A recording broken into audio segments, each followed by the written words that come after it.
Hey dudes, welcome to Splat from the Past, the only 80s themed horror and sci-fi show where things can get totally radical.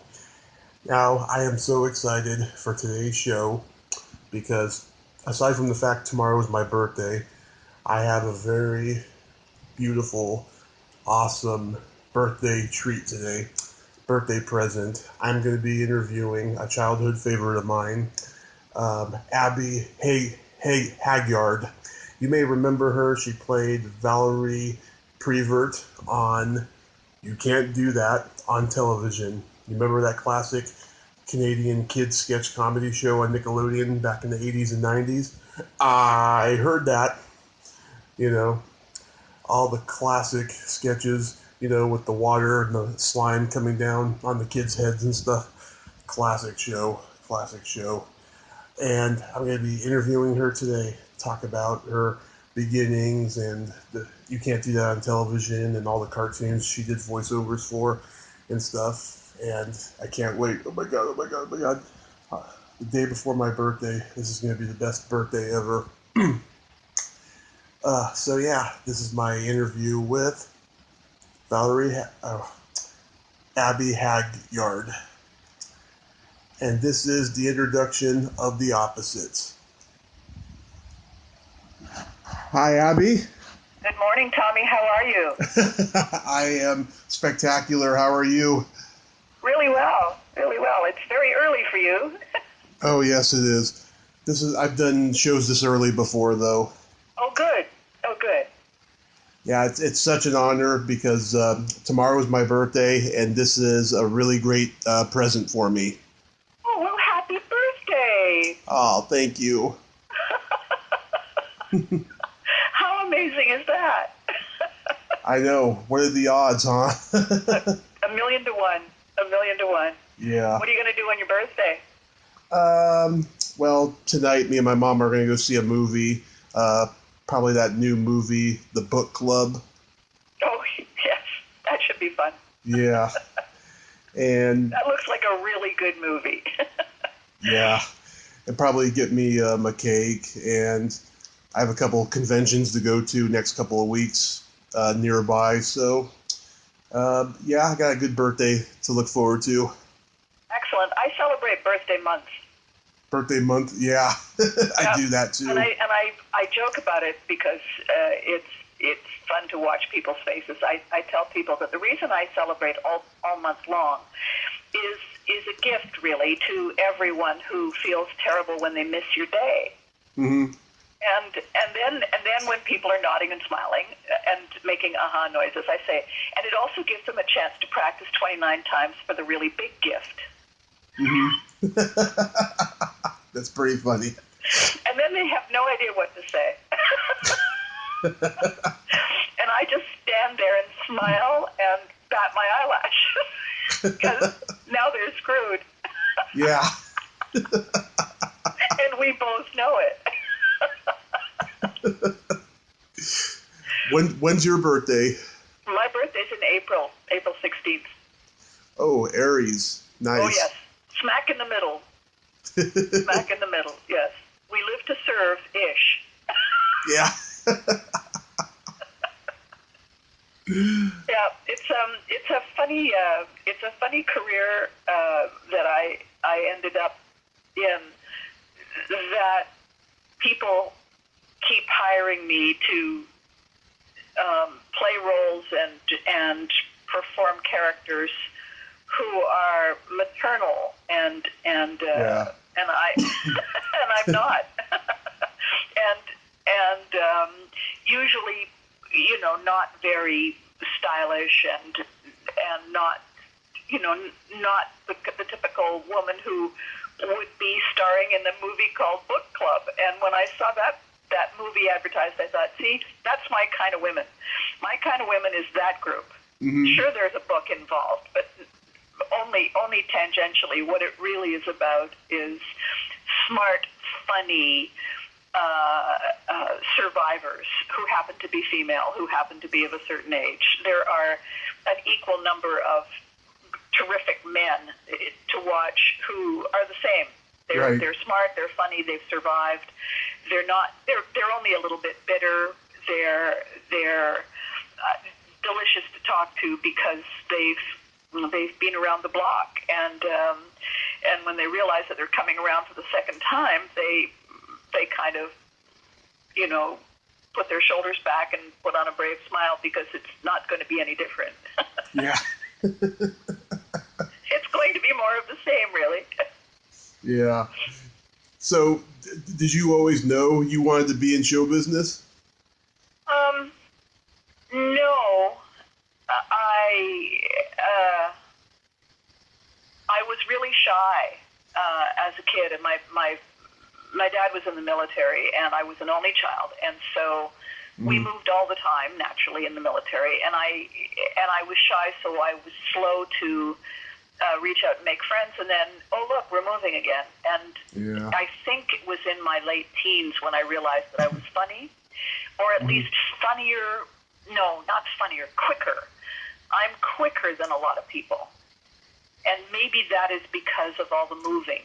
You don't have the luxury of waiting around and thinking of a clever thing to say because, by the way, we're leaving. So if you're going to say it, you might as well think of it faster than other people. And when I discovered it, I just started practicing. And at one point in college, I was in a show and I had my character had a really funny line. And the director said, I'm going to teach you how to get the best laugh. He said, say the line like you mean it, like it's true. Don't be cute about it. Just say the line, and then don't move. Don't move. And the longer you don't move, the longer they'll laugh. If it's a genuinely funny line, say it like you mean it, and then just stand there. And people will think you're an absolute genius. And so I tried it, and they laughed for a very long time. At one point, I found myself thinking, I wonder if I could make money doing this. This is really great. This is awesome. Because they were all laughing, An entire room full of strangers who weren't at the rehearsal, all laughing at exactly the same moment because you caused that to happen, is the most extraordinary form of benign power. Yes, it is. You give an entire room full of people a positive endorphin rush. Yep. And they can't wait for you to do it again. So, but by the way, don't stop them now. Let them keep laughing until they start looking like they need to breathe or, they're going to hurt themselves. And then the minute you move, they stop laughing. The minute you move, it almost seems too ridiculously simple. But if you watch any really good sitcom, the reason you laugh really hard is because the person allows you to savor whatever that utter madness was. So I discovered it. The audience proved the director right. I tried it again the next chance I had, and it worked. And I thought, look at that. Apparently that's how that works. And then opportunities came along. Opportunities came along that I looked at and said, boy, if I stood there and did that and then didn't move, people would think I was a genius. And then you have to do a certain amount of work. You have to look for opportunities. You have to, place yourself in areas where people say, oh my God, that's a great idea. Let's hire her. You have to give them the idea, though. You have to, make it something that they say, ooh, that looks delicious. I wonder if it comes in blue. And so I did that, and it appeared to work. So beats having a day job. Yeah, as a stand-up comic, I know that feeling, when you make the whole room laugh and they're waiting for the next one, after you've given them some time. I know that exact same feeling. Yeah. The thing about stand-up is that everybody is there. Everybody understands that the audience is not on your side. Yeah, true. Everybody knows. They know, and you know. And so you go out there and you're going out to convert them. And they're all sitting there with their arms folded. Yeah. They all go in and they say, yeah, good luck with that. And then, if you do convert them, they say, okay, fool me once. It takes a long time before they automatically say, oh, this is going to be great. Mm-hmm. And then when they do, now you've got a whole new thing, you know? Yeah. I remember hearing somebody sitting on the other side of a curtain at a fringe theater festival. I wrote a show, a bunch of sketches, sort of like you know the way Lily Tomlin used to do her stage shows? Yep. Some of them as characters, some of them as just monologues and so on. And I was putting it together sort of for something to do. And then I knew that You Can't Live on Television wasn't going to be continued. Mm-hmm. And I knew it ahead of time. And Fringe came along, and I called the show Gloves Off for two reasons. One is that it wasn't Mom. Yeah. And the other was that every sketch had a point to it. And I'm standing behind the curtain, and I can hear somebody right out front saying to whoever he's with, we always went to Abby's shows. Mm-hmm. We loved Abby on stage. I can't wait to see this one. Oh. And it had been 10 years since I'd done a live show, since I'd written a show and I'd done a live show. And I thought, what an extraordinarily brave person that was to take ownership of me after such a long time away, to make sure they got there early enough to get a front row seat. Mm-hmm. And, because what if the show sucked? What if it was terrible? Yeah. He looks like an idiot. I look like an idiot, but he, nobody knows me. I can just go away. He, on the other hand, has just bragged to his friends and to everybody in listening distance that he's a committed voter, you know? Mm-hmm. He voted with his wallet. And blessedly, the show was good. Blessedly, everybody liked it. Blessedly, it was funny. And after the show, I said to him, I bet you're relieved. And he looked really surprised. It never occurred to him, God bless him, it had never occurred to him that it wouldn't be great, which is stunning, wonderful. You know, every actor, every stand-up is deathly insecure and deathly struggling with rejection. Imagine having somebody like that looking surprised that at the slightest thought that it would not work, you know? Yep. Because stand-up is, sure you write it, and sure you rehearse it, and then you walk out, and as soon as you walk out and say the first thing, all bets are off. You know what you're supposed to say next, but you don't know if that's going to be the right thing to say. You don't know if you have to shift up or shift back or do whatever. Mm-hmm. And in this case, the sketch concept, it was really a blend of stand-up and you know, the 30-second format that I'd been doing on You Can't Live on Television. It was that. I was doing a little longer than 30 seconds. Most of them ran about a minute and a minute and a half. Mm-hmm.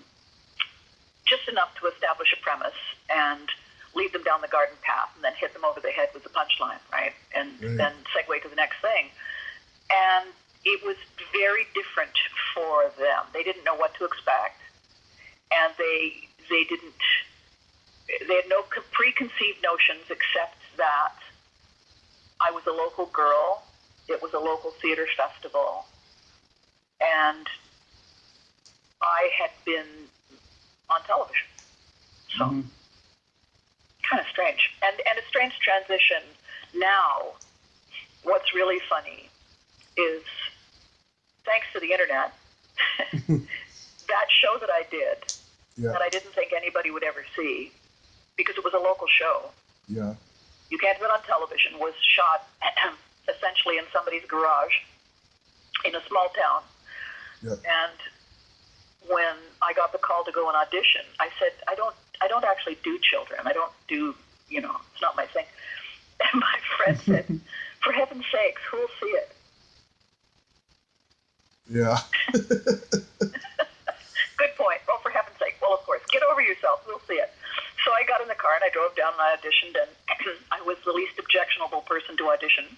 And and I thought, okay, so nobody's going to see it, so we might as well do it right, do it ridiculous, do it, find a concept character that no child in the world could ever feel intimidated by. Mm-hmm. As opposed to the actor, Les Sly, who played all the male characters. Les's characters were very much in the vaudeville style, very colorful, very over the top, very grand, very almost cartoon-like, except that they were real. Yep. Gifted man. Not the characters that you can give a child to bounce from. His characters were always a ta-da moment. When he walked in as a character, it was the focal point, it was the center of everything. My job was to be relatable and essentially the straight man, and give the kids something consistent that they could learn to act with, bounce their own reactions from, and then give kids in the audience somebody who just made them figure that they could never do anything seriously wrong. Yeah. Did you do sketch and improv training anywhere famous? Second City. Oh. I didn't last long. I was there for one day. Oh. I walked in, and I forget what I did that caused it, but I upstaged one of the stars. I didn't do it on purpose. It was just one of those comic timing things, and I was faster than he was, and so I reacted quicker, and he didn't like that. And the producer said, we already have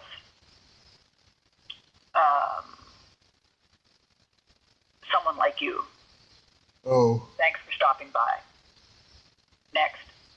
And it could have been any of two or three women who were vying for, the sidekick role or whatever it was. So I accidentally upstaged the star. Not in a show, just in an audition. And so, oops. Do you know Monica Parker? No, I don't.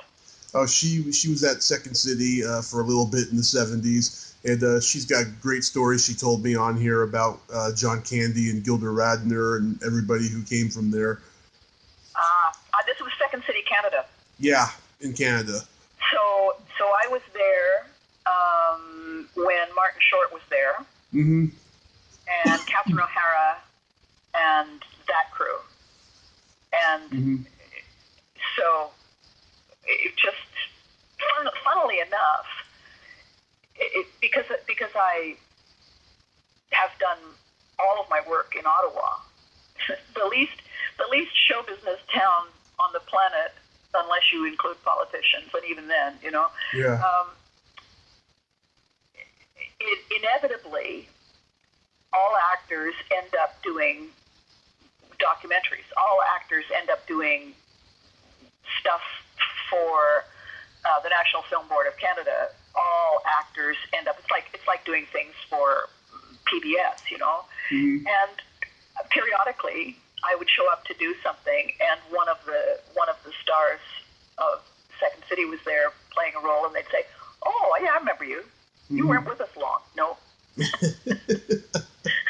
I didn't really need to even validate my parking. They barely parked my car.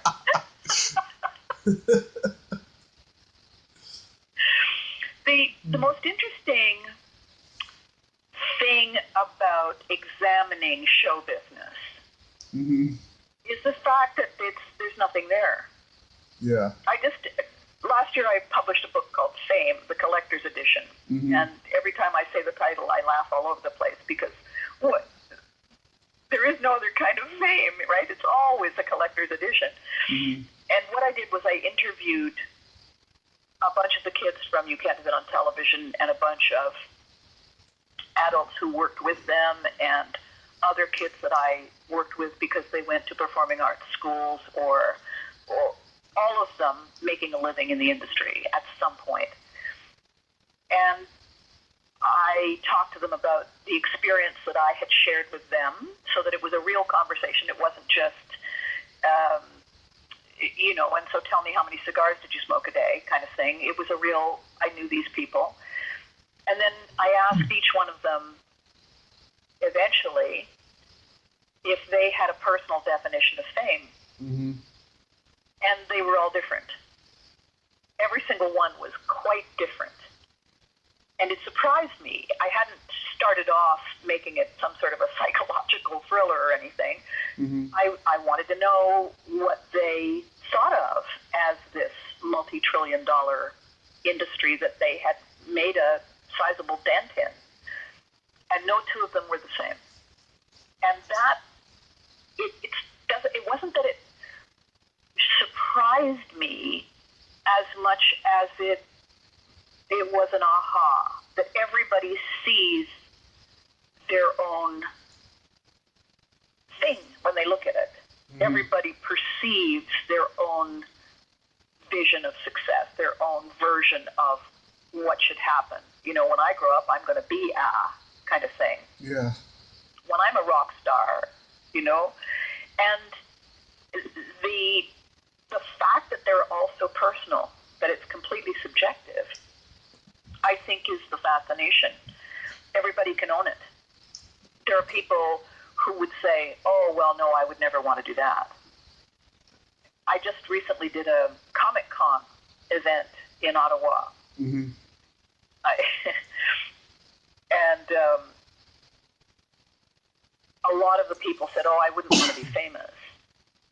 No, well, you're standing here dressed like the side of a mountain. What are you doing, You're here emulating success, fame, characters. You're cosplaying. What, do you not know that you're basking in the glow of it? I would never want to have a tan, then why are you sitting in the sun? Same deal. And mm-hmm. They all wanted the acceptance,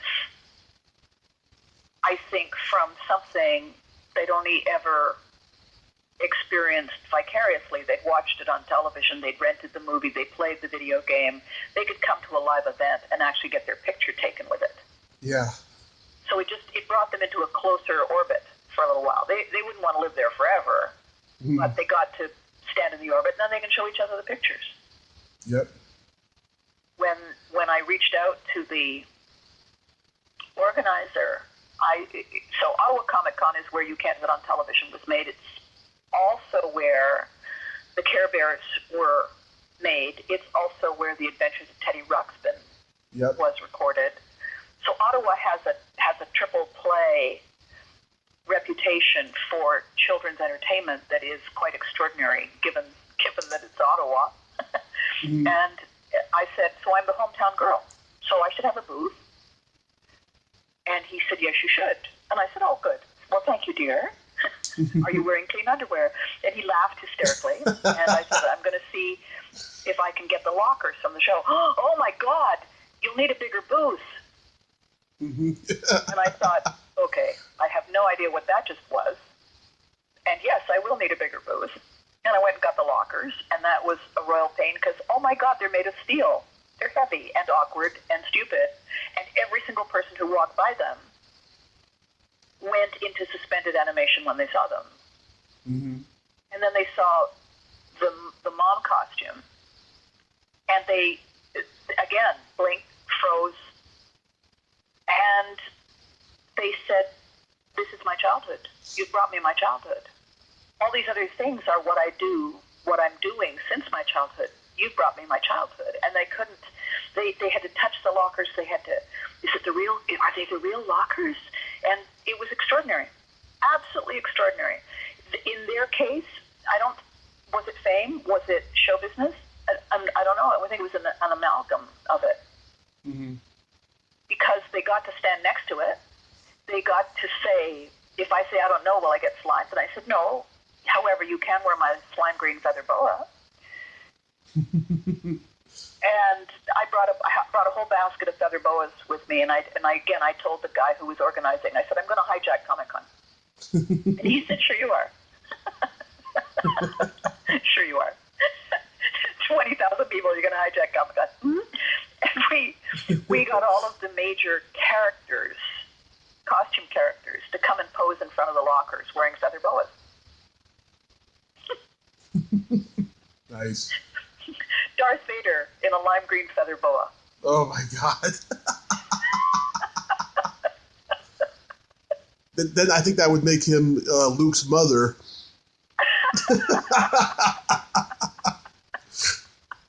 No. It just makes Darth Vader the guy who can walk the catwalk.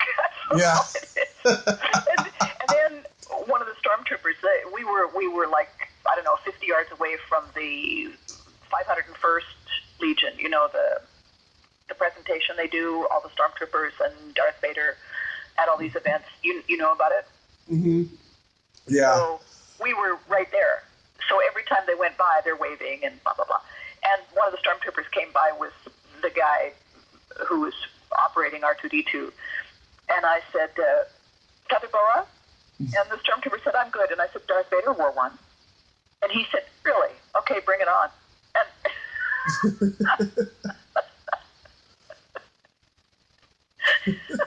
there was a classic line from the kids show. Sometimes it's so easy, I'm ashamed of myself. Yeah. I turned and said it to somebody. Because I have all these pictures.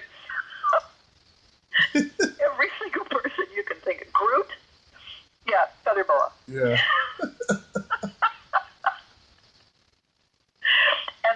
And to me, whatever that was, 3 days we left driving home, looking at each other saying, I wonder what that was. Whatever that was had all the feelings of making an entire room full of people laugh at the same time. Yeah. Every single person wearing a feather boa, the moment they put on the feather boa, they're in my orbit. Wow. And the boa is the thing you do when you want to give permission to accept you as your own person and mom. You know? Mm-hmm. You don't want to just have a conversation, oh my God, did you ever do a scene with that? I remember the time you didn't wear rubber gloves, and how many times did you call so-and-so something else, and blah, blah, blah. I didn't want to have those conversations beyond the first New York minute. Yeah. I wanted to have conversations that were in the present tense, that they would take away. And the fact that we had all these feather boas and lint rollers to get all the feathers off people. The whole idea was to create a show that they didn't even realize they were in. Yeah. They didn't know. They had no clue that I had just sucked them through the keyhole and they were on the other side with me, even though they were standing in front of the lockers, getting their picture taken beside the mom costume with their arm around my shoulders, and both of us are wearing feather boas at Comic-Con, and they didn't know they were in a show. Mm-hmm. Crazy. Yeah. Well, that's show business. It's elusive. It's smoke and mirrors, and mm-hmm. you work your tail off. You sit up all night trying to come up with that clever, effortless one-liner yep. that you're going to say in 3 seconds on the stand-up stage. Yep. And then it's over. You're up there for 3 minutes or 5 minutes or whatever your slot is, and it's over, and they laughed, or it was an oil painting you can't predict, and you walk away and you say, whatever that was. And if it didn't work, it's devastating, and you want to figure out why. And if it did work, it's incredible, and you want to figure out why. And the only way to figure out why is to do it again. Mm-hmm. That's true. That's the recipe, I think, for show business. And so, long, rambling, conversational answer to your question, the idea that I could take people out of themselves, I could help people forget that the diet didn't work and they really shouldn't have worn those pants.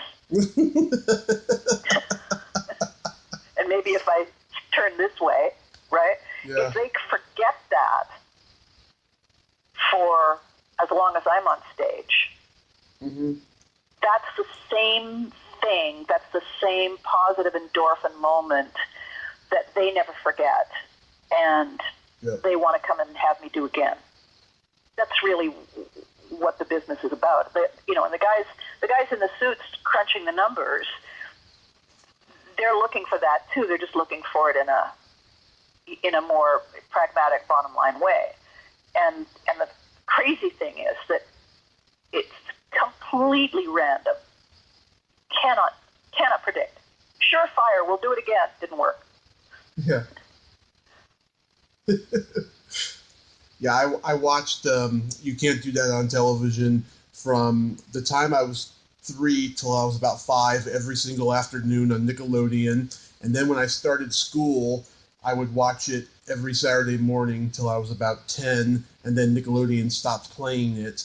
And I just loved the show because it was this brilliant balance between family-friendly comedy and like raunchy sketch comedy for kids, And I just loved you playing Valerie Prevert because she was like this this mother who came off as loving and empathetic, but then she would like pull the rug out from the audience, The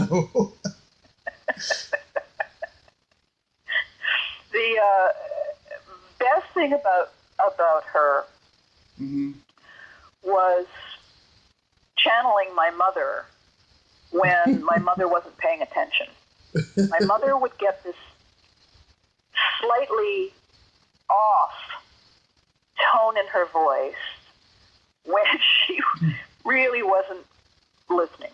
And so the difference in the voice is, so this is the real voice, and then, well, that's nice, dear. Just off. Just enough. And you think, yeah, I'm going to say elephant in a minute and see if I get an answer. And I loved doing that with random lines that weren't meant to be done that way.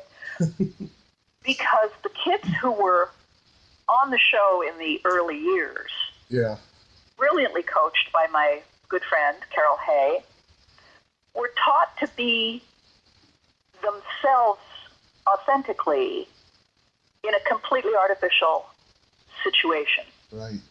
You're in a studio. They're standing in an airplane hangar with lights and cameras on them,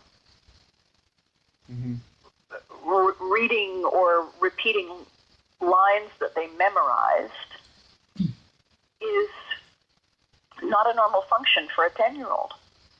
Not a normal function for anybody, but adults, can pull off fake stuff more because they practice longer. So the kid is being the kid. The kid has been encouraged, promoted, coached, applauded for bringing their true self to each moment. And whatever the line was that was meant to be delivered forcefully or lovingly, and I would just do it in that slightly flat tone, would trigger the authentic irritation every child feels when they know nobody's listening. They know the adult is shining them on. They know it because they can hear it. They can't accuse you of it because you're saying all the right stuff, but that's nice, dear, is deadly. And so I would do it to get them to come off the script and react to me. And then I would smile and pat them on the head and say the next inane thing that was in the script. And the audiences would do the thing that you just did so generously, telling me why you you liked her, that she was Yeah. partly deadly and partly rather harmless. Yeah. Over the years, when we were shooting the show, I would periodically have someone, a woman, this would flay me. A woman would come up to me and say, "I love you" on that show. Mm-hmm. I would say, "Why?" Because, really? Which part of, good God, could you not wear anything else than that outfit? What is wrong with you? And this one woman said, "Okay, I feel I can say anything to you." And I'm thinking to myself, okay, that's wrong. I'm not going to enjoy this. I feel I can say anything to you, so I'm going to compliment you now, is not ever what happens. So she said, I'm smiling, I'm being polite, I'm smiling. She said, "No matter how badly I've screwed up my day, you're always so much worse." Yeah. Total stranger comes up and says that to me, and I always tell, I've never forgotten this. I got all defensive. I said, "You know it's scripted, right? I mean, you know I'm acting." Yeah. Defending myself in front of the eggs in the supermarket. I mean, I could have had other jobs. I own feather boas. I wear cute shoes. Standing there thinking, "Oh, shut up, Abby." Take whatever the hell that compliment was and just go with it. It could have been much worse. I can't imagine how. And another woman said, "My God, you look amazing." And I didn't. I was in the grocery store, and it's Saturday morning. I don't look amazing in the grocery store on Saturday morning. "Oh, my God, you look amazing." And I said, "Excuse me?" I don't know this woman. Comes up to me. "You look amazing." "Thank you." "Excuse me?" "Oh, I watch you on television." I said, "Oh, wait, okay, so that's makeup, right?"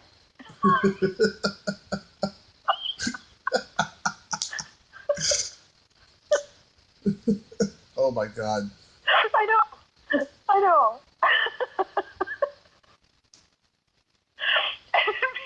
You know, you go out someplace. So I'm all dressed up. I'm going to go someplace nice. Somebody really wonderful is going to take me to a really beautiful restaurant and buy me an expensive meal. So I'm looking pretty amazing.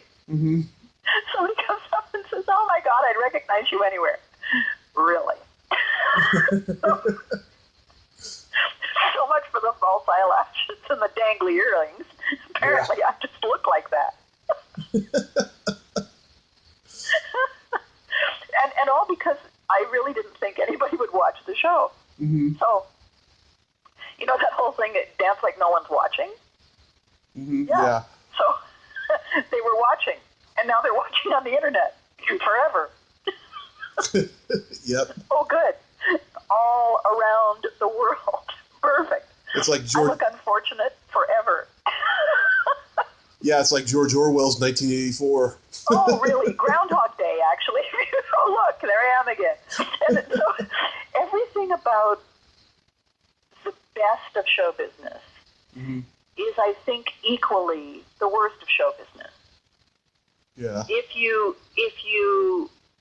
want people to love what you did, you know, you decide how hard can it be to climb up the tall tower at the circus and dive into that cup of water.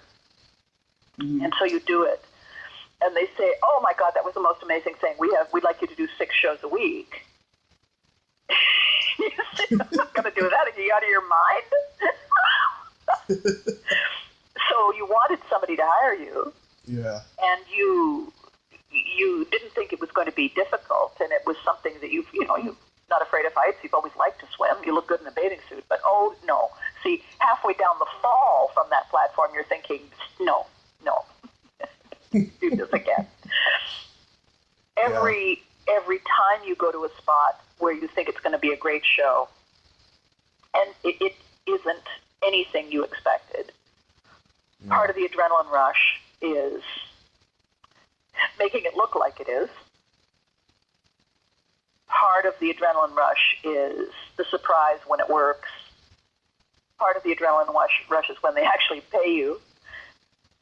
All of these things are a little bit addictive, at some point, I think, whichever aspect of show business we're in, we start looking for a more efficient way to do it so that it doesn't cost us so much. Mm-hmm. I think the trouble is that if it doesn't cost us that much, it really isn't worth it. Yeah. It feels a little flat. Mm-hmm. And the stories. If I shut up for a minute, you can tell me a million stories of all the disasters that have happened to you. They're the best part. Many, yeah. You know, you could do a great show inside the comics world and just stand up on stage and talk about every single disaster that ever happened. Yep. And the audience would laugh until it hurt itself. Mm-hmm. And you wouldn't have to make up anything. Yeah. One of my favorite "You've Got to Be Kidding" show business moments was a dinner theater. Yeah. One-woman show. And at a fairly important moment in the show, a woman's cell phone rang. Mm-hmm. She was sitting in the front row. Yeah. And she answered the phone. And after hello, so nobody's listening to me. Yeah. Might as well just sit down, really. Nobody's listening to me. She says hello. And then the next thing she said was, "Not much, you?" Oh my God. So A, nobody's listening to me. Yeah. B, nobody's looking at me. C, which is good because I've just had my heart plucked from my body while it was still beating. Mm-hmm. Were you laughing though? No, I was dumbstruck, gobsmacked, staring at the woman, because in all the words that there are in the world, the selection I would not have chosen for her to have in her head after hello was not much, you. She's not busy, and it's might as well just chat, because clearly. That's so funny. I know. Devastate. The guy behind her taps on their shoulder and says, "Hang up." Yeah. And the whole room applauded.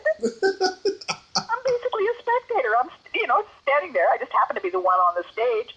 Yeah. Everybody applauded, and she said, "I have to go." And hung up. And then everybody turned and looked at me.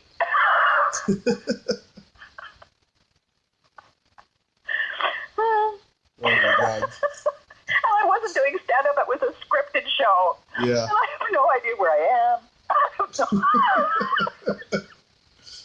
Oh, that's a what the fuck moment, definitely.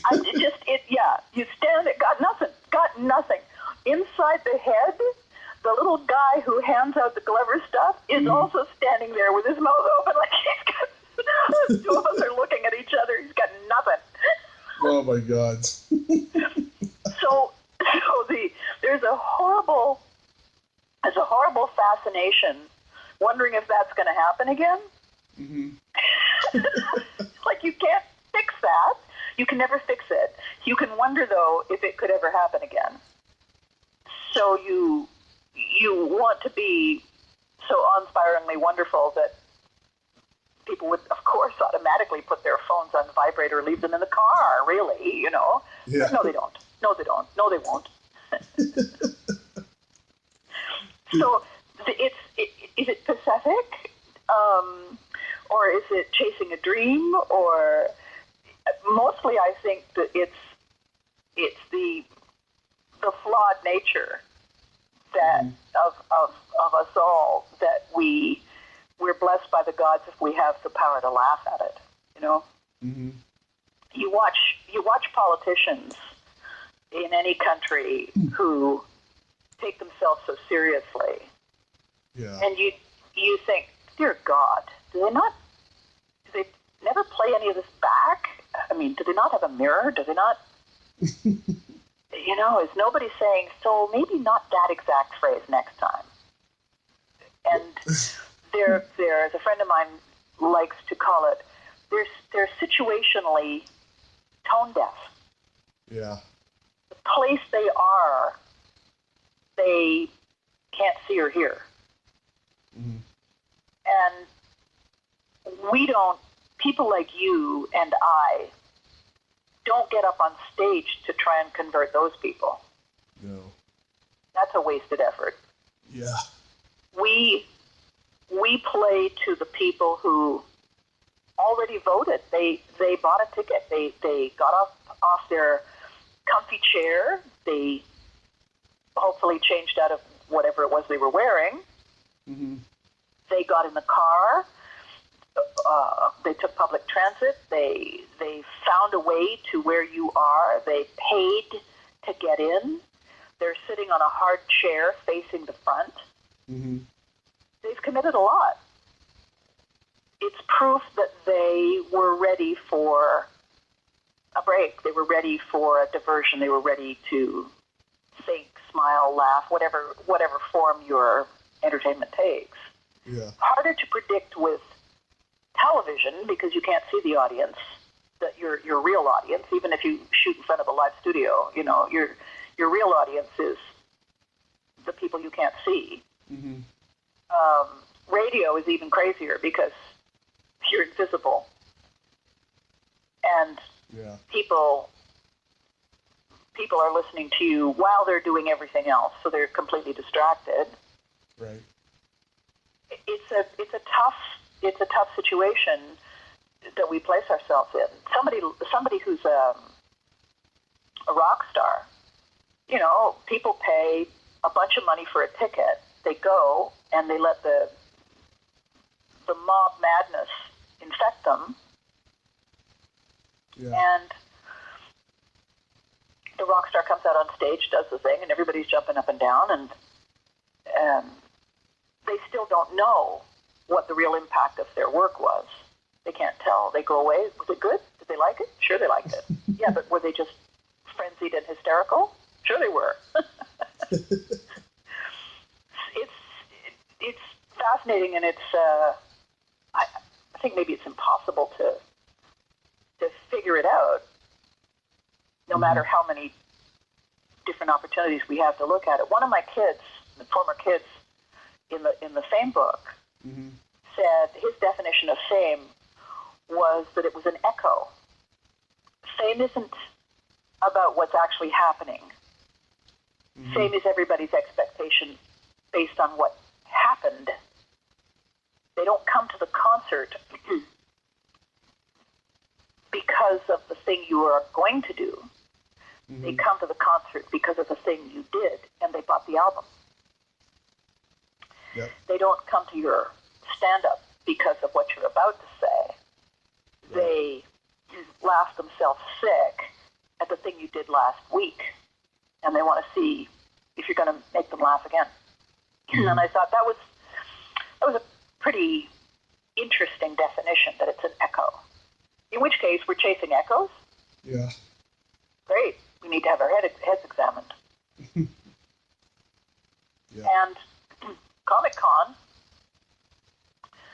everybody walking around either in costume or finally feeling that they're in a place where nobody will judge them because they are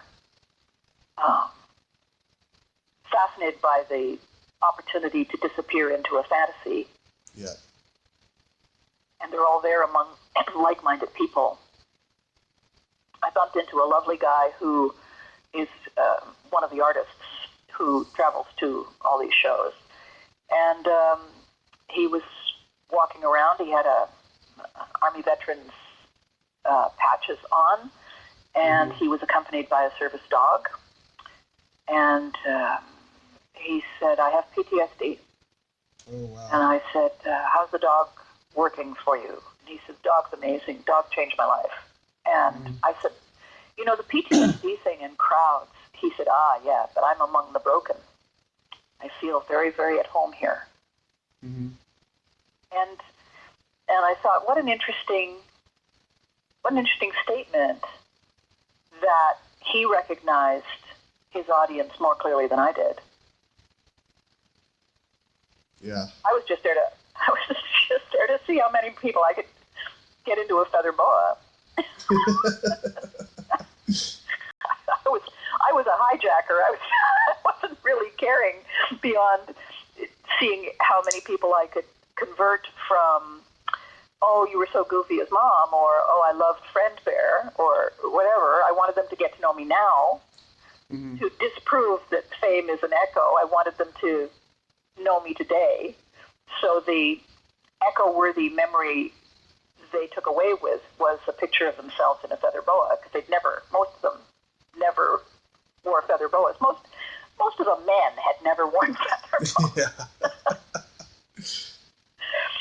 And here's this guy, this veteran, who he's a really good artist apparently, and he said, I do all these shows and I make, a decent living at it. And the real reason I come, because I can do it other ways. I can sell my art other ways. The reason I come is that it's like a shot in the arm. It's a vitamin boost. Mm-hmm. And who knew? Who knew that was an aspect of people coming to either heckle because they seriously have issues, or please make me laugh.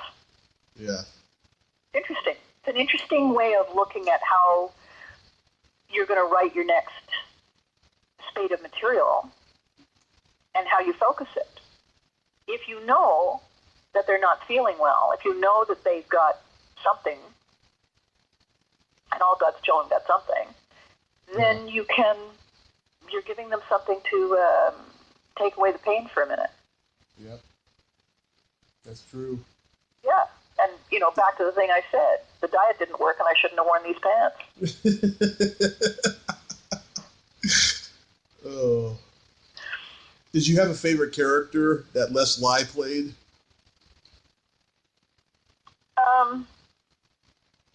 I spent most of my time interacting with Dad. Mm-hmm. Mom never appeared in any of the places where Les's other characters were. Yeah, like the librarian and stuff. Yeah. The librarian was just a throwaway.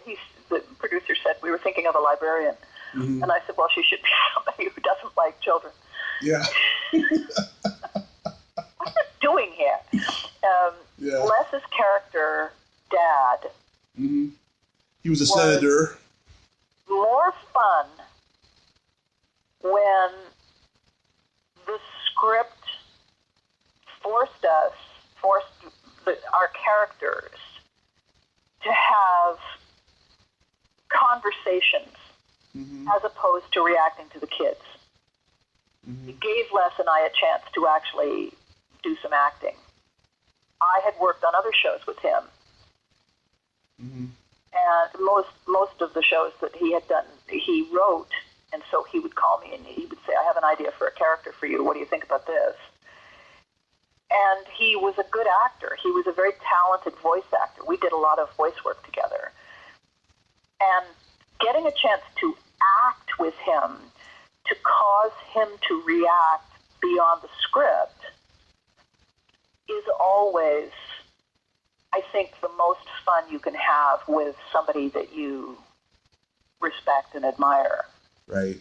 Because you're watching them work their craft. You're watching them pull stuff out of the ether. And we had some great exchanges that just came out of nowhere. All scripted in terms of the words, not scripted in terms of the actions, Most fun. And it given that we were the only adults on the show, and he spent most of his time working with the kids, right. Periodically, he and I would have a scene, and I'm sure it was a completely different moment for him. Mm-hmm. Yeah.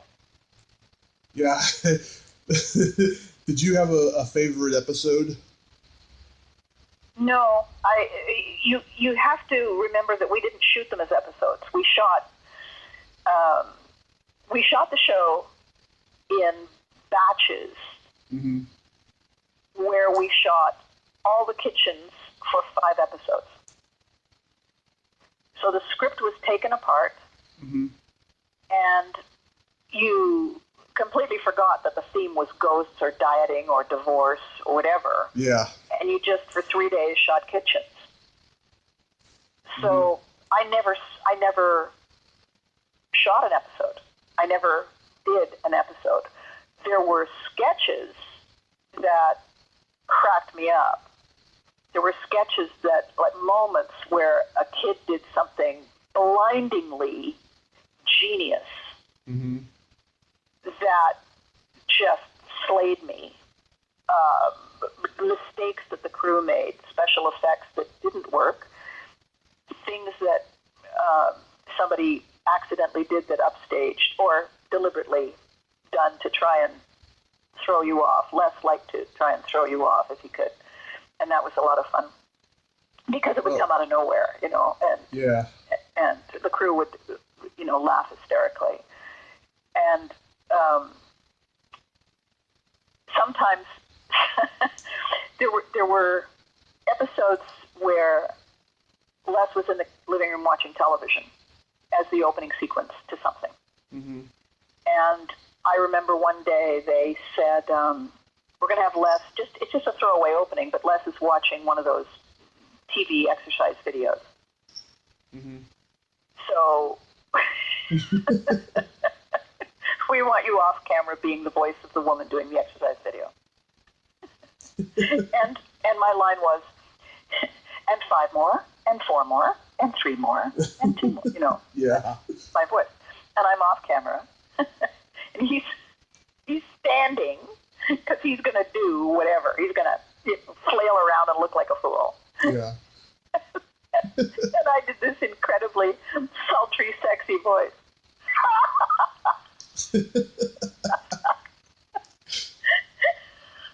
And we didn't keep that. Oh. We didn't show that. We didn't keep that. It was a riot, though. That would have been perfect. I'll tell you my 2 favorite episodes. Okay. Okay, my dad and my brother, they hated this show, and every time they saw me watch it, they rolled their eyes, right? But I never saw them laugh as hard. At the very end of that, do you remember that one episode where it was all about smells? Okay. At the very end, when Les is playing the announcer, you can't do that on television, has been a funny smell production. And then he's like, funny smell? Wait, what does that mean? And then there's like a 2-second pause, and then the loudest fart you have ever heard in your life emerges. And I'd never seen my dad and my brother laugh as hard in my life. I was like 4 or 5 at the time. And somebody put it on YouTube a couple of years ago, and I hadn't seen it since back then, and I was just howling at just like how I remember them laughing at it, And then my favorite episode ever. This is the quintessential episode in my opinion. It's the one where it's about being cowboys in the country, and you guys do that Walton's parody. Good night, Ma, good night, Pa, good night, MJ. They do it like 4 times, and at the very end, the sun comes up. Love that. And The best thing about the show, as far as I was concerned, in the early years, before the hiatus in 1987, before the kids knew they were famous, yeah, the best thing about the show was the innocence. Mm-hmm. That the kids were just there being much like me in that dinner theater with the woman saying, "Not much, you."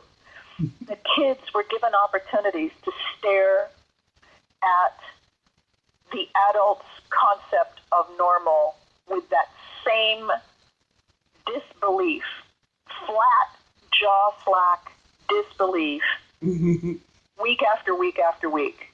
The character, Ross, the principal, the teacher, the Barth, the Spanish dad, Revolution Guard. the guard, the El Capitan, the bus driver, every single one of the assumptions that the adult made was so clearly wrong, socially, situationally wrong, and the adult was sublimely ignorant of that fact, and the kid is, the looks on their faces is, am I the only one who sees this? Yeah. And the absolute truth of that, the absolute truth of, okay, you're joking, right, is universal. Mm-hmm. And we all, when you look around, you look at each other, you say, is it just me? No, I'm seeing it too. The kids sitting on the link set, the kids talking in the, wherever they are, about, is Ross really going to blah, blah, blah? Is mom, blah, blah, blah, blah, blah, blah? They cannot believe the reality that they are in. Mm-hmm. And they're voicing it. And they're voicing it to each other, and they're not fomenting a rebellion to try and take over and fix it. Because they can't. Mm-hmm. It's so good. It's so true. And when that woman in that dinner theater did that, I am the same 10-year-old going, what the fuck? I mean, I'm not even objective enough to look around and say to myself, is somebody filming this? Like, is this a setup? Yeah. I'm so in it, I cannot believe. And the fact that these kids were being filmed, and they were on camera, and they knew it, and they were scripted, still, though, the coaching and their innocence allowed them to give us the thing we, however old you are today, you still feel it. You still feel it when somebody does something unspeakably wrong. Mm-hmm. Could be vicious, could be evil, could be just mind-numbingly stupid, but you look at it and you think, so, no. And that's what I think is amazing about it. When I decided to get over myself and stop hating the facts, that's never going to go away, Abby. You might as well learn to figure out how to live with it. I realized the fun of it, the cleverness of it, the inclusion aspect of it, the forgiving. Yes, you have permission to be annoyed. Yes, you have permission to be completely mind-boggled. Mm-hmm. You have permission because, yes, you're right. This is completely wrong. And do you know the origin of the name of the show? Well, I know it used to be called Whatever Turns You On.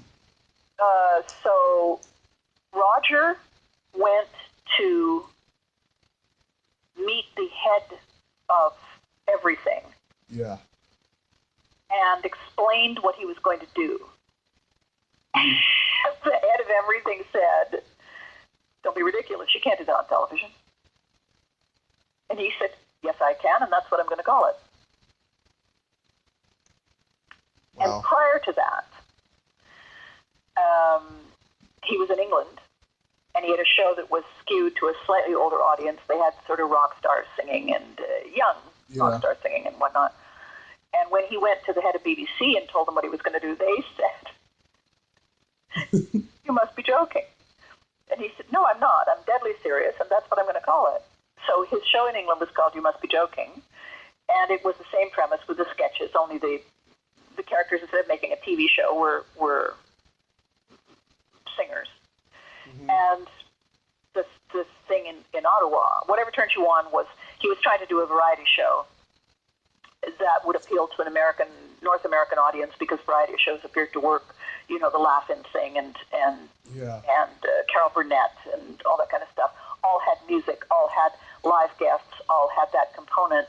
So he was trying to make that happen really, though, he said, the way I want this to work is sketch comedy with, and the way we can afford it is that we don't shoot it as episodes with a live audience. We shoot it in batches and then edit it. Mm-hmm. So without a live audience, without the appearance of special celebrity guests, mm-hmm. trapped in an airplane hangar with lights and cameras, essentially, mm-hmm. supported by their coach and enabled by the script, the kids got to just be us, them, right. everybody. And maybe of all the shows I've done, the most honest show, the most real. Mm-hmm. If you can ever call anything that artificial, i.e. television, i.e. in front of cameras, i.e. let's do it again, let's keep doing it till it's spontaneous, right? Mm-hmm. It's absolutely genuine. When you watch it, there's that quality to it. You know you're seeing something genuine. Yep. The intros that Les did, the silly one-liners, blah, blah, will not be seen today, and it's basically give you blah, blah. Okay, that's a setup, that's scripted, that's goofy, that's satire, that's over-the-top stuff. The minute the kids are on, you know you're seeing something completely different. Completely different. There is no other show that I have ever seen, unless you watch outtakes of adult shows. If you watch outtakes of comedies, mm-hmm. and you see Carol Burnett unable to keep a straight face with Tim Conway, yeah. you see Mary Tyler Moore unable to get through a sequence with Lou Grant, Ed Asner. You see the real people. Mm-hmm. Our show, you saw it every week. I think that's spectacular. Yeah. When you're up on stage doing your stand-up, it's you. Even if you take on a persona, when the audience heckles you, the real you comes out. Yep. And there's something about that that's really charming. I'm at Comic-Con. I'm being the real me. Mm-hmm. And somebody's saying some completely irrelevant thing as far as I'm concerned, because it's nothing to do with me, and then I would get an opportunity to answer them as me, and they would blink in surprise and laugh and all that. Mm-hmm. Our Comic-Con was held on Mother's Day weekend. And on the Sunday, Mother's Day, a couple of interesting things happened that blindsided me totally. One of the guys brought me a Mother's Day card. One of the public, one of the fans of the show. Nice. Yep. Bought a ticket for the 3 days of Comic-Con, showed up on Friday, got his picture with me, brought his own feather boa. Couldn't believe it. He said, you kept saying on social media, on Facebook, don't forget your feather boa. I thought it was an instruction. Showed up on Saturday, showed up on Sunday, and he said, I stopped at a convenience store and I found this Mother's Day card for you. Nice. Blew me away. Wow. Yeah. Had another girl come up mm-hmm. On Sunday. Looked a bit like maybe a squeegee kid in her slightly younger days, a bit rough around the edges. Yeah. Redhead, crazy looking hair. Got together with a picture for a picture with me in front of the lockers, put on her feather boa, and as the guy's getting ready to do the picture, she said, so I came today because it's Mother's Day, and I wanted to say, this makes me cry when I repeat it, mm-hmm. Happy Mother's Day from a motherless child. Oh. And I blinked, and I said, I'm sorry. And she said I was a foster kid, and I lived on the street, and I used to find places I could go and watch you on Saturday, and when I watched you, I felt sane. Oh. Can you believe that? Oh yeah, I have friends, that in the industry who go through that too. I have this one friend, Kelly Maroney. She did the movie Night of the Comet. She says she has a lot of fans who come to her and say that, they felt like that she was like their babysitter when they were home alone. Like, they felt protected by her. Yeah. Yeah. And it's one thing if I was playing, June Cleaver. Mm-hmm. But I went into this playing somebody completely untethered, not loopy crazy, but really, I mean, you wouldn't want me to drive you anywhere. You wouldn't want my... I had some friends come over for dinner once, mm-hmm. brought their children. The children were very quiet, subdued, young, and I said, is there something wrong with you? No.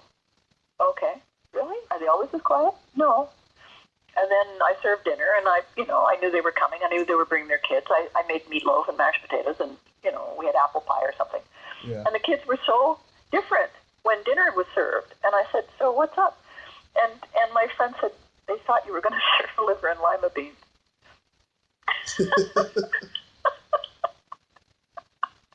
And they didn't know what to do because they hate. And I said, well, I should have said something. She said, no, it's the quietest they've ever been. We didn't want to.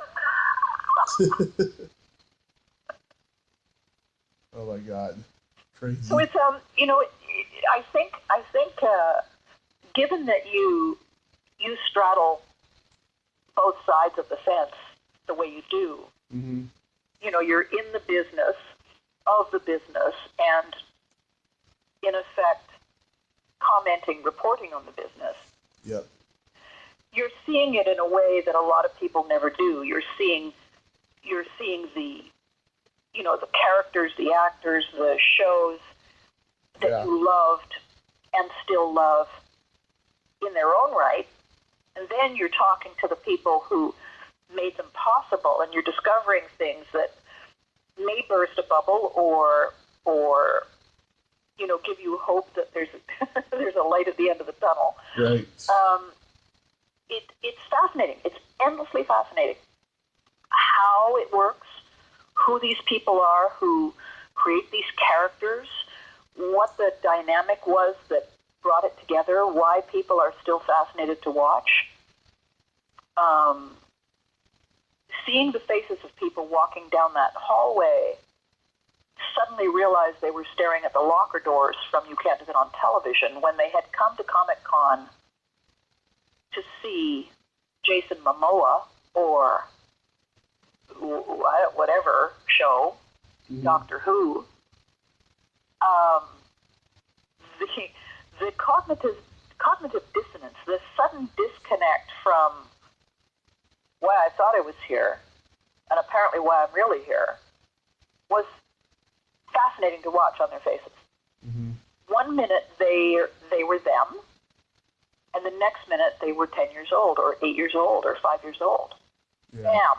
You could see their whole everything, facial expression, eyes, body language, in an instant changed. And I would be willing to bet that was why they came back a few times. And I would be willing to bet it didn't happen anywhere else in that building on that weekend. Mm-hmm. Because we were the surprise element. We were reaching out like Bugs Bunny and kissing them on the nose when they least expected it. Yeah. And that goes all the way back to the first part of our conversation. You want people to forget everything. Yeah. When they see you, you want them to have that complete positive endorphin release. You want them to have that best time ever. Even if they forget it and their next best time ever is 2 minutes later when they find the merchandise they didn't think that they were going to find. Mm-hmm. 2 of the security girls working at the door near us came over and had a little breakout moment when they realized that I had done Care Bear voices. Mm-hmm. Oh my God, because they were younger than the typical audience for You Can't Do That. Yeah. So if you were a little young for You Can't Do That, then you were a Care Bears fan. And if you were too young for Care Bears, then you were a Teddy Ruxpin fan. It was kind of like a triple play, you know. We got you whatever age you were. And so they chatted with me, and they were having a wonderful time, and they went away because, you know, they had stuff to do. They came back about an hour later. They found an artist at Comic-Con who did 3 original drawings of Friend Bear, and they gave me one that they had both autographed for me, thanking them for giving them an amazing childhood. Oh, that's sweet. Yeah. I like that. Yeah, the other 2, they each had one, and they wanted me to autograph for them, which, you know, yeah. So I have no idea what those things cost. Yeah. To have an artist do that drawing. Yeah. They went and found somebody and said, we'd like 3, please. And they were all different. Yeah. So they're working security. Yeah. What are they making? They're working security at Comic-Con. They might even have been volunteers. I don't know. And they went away and invested that in order to come back and say, you really did something for me. And that's the same thing, I think, as getting a rave review. Except that they voted with their wallets. They really voted with their wallets. Unbelievable. Yeah. Unbelievable stuff. And interesting that, you know, just to talk about the show, the best moments I ever had on the show, as I said, were when real things happened. When the kid does something spontaneously because it pops into their head. Right. When Dougie, there was a thing on doctors or health or medicine or whatever it was, and Dougie was standing on a chair, supposedly operating on Dad. Yeah. You remember the sketch? Yeah, I remember. Yeah. Okay. And he's got a scalpel and he's got a piece of raw liver in his hand. Yeah. Love that. Yeah. And Dad's lying on the table with a sheet over him. Yeah. And out of nowhere, Dougie runs the scalpel down the length of the liver and says, "Does that tickle?" Yeah.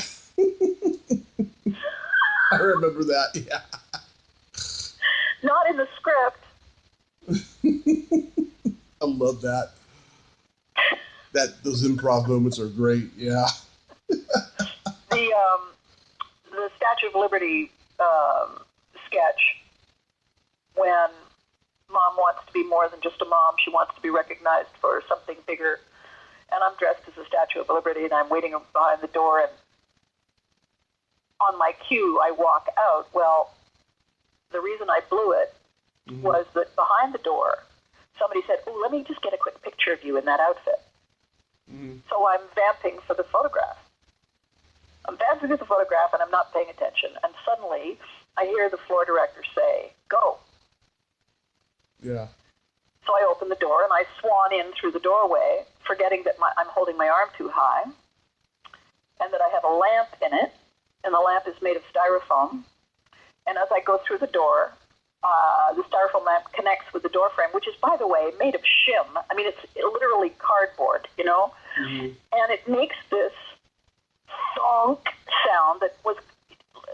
There's no way that styrofoam connecting to a door shim should make any noise at all. It should go thub, you know? There's nothing there. It went thonk, and it surprised the hell out of me, and so did the resistance.